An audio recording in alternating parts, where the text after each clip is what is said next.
Rules for thee, but not for me. Look, I don't agree with people spying on fellow diners and jobbing them in for a breach of the COVID rules, or spying on people at airports for that matter, no matter how hypocritical the high-profile broadcaster turns out to be.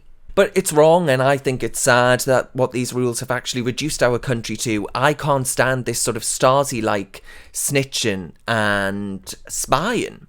But it's perhaps a lesson for the hypocritical, sanctimonious and screeching broadcasters at Sky News and Good Morning Britain, and even the First Minister of Scotland, to learn. Sky News' Kay Burley has been taken off air after Guido Fawkes broke the news that the Sky anchor had breached social distancing rules at a Swish 60th birthday bash, complete with restaurant hopping and trying to excuse herself by saying she was only there to spend a penny. I imagine quite a few pennies were spent, not all of them in the lavatory.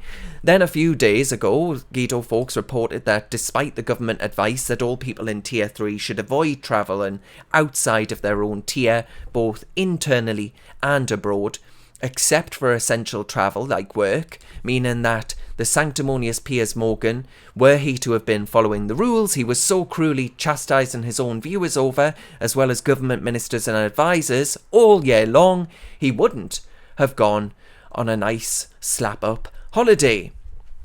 So whilst urging a stay-at-home message at home, Guido Fawkes said that Piers headed for the first-class lounge at Heathrow Airport. He jetted off for an exclusive and luxurious Jumbie Island resort.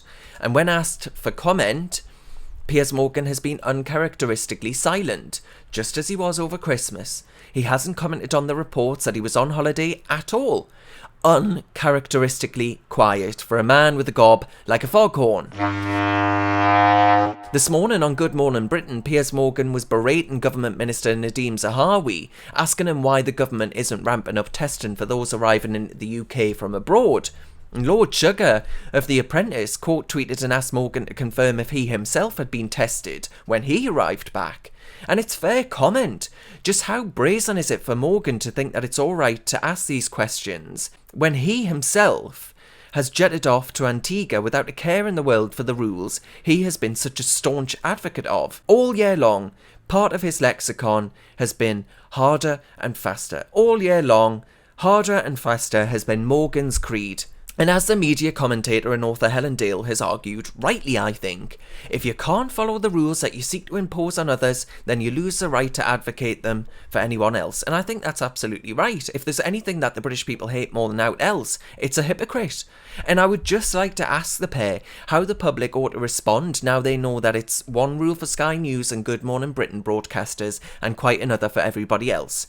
I'd like to see them subjected to the same line of screeching, the same line of puerile questioning, and the same line that argues we should patronise, belittle and condescend the British public by assuming that, upon seeing the Dominic Cummings dash for Durham to seek childcare, that everybody will suddenly decide to take their masks off, take leave of their senses, and breathe in Granny's face.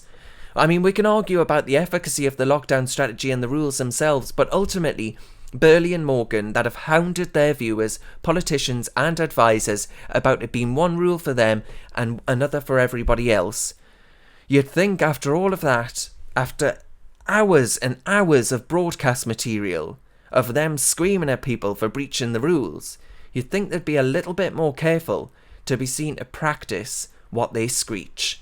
I'm Darren Grimes for Reasoned UK.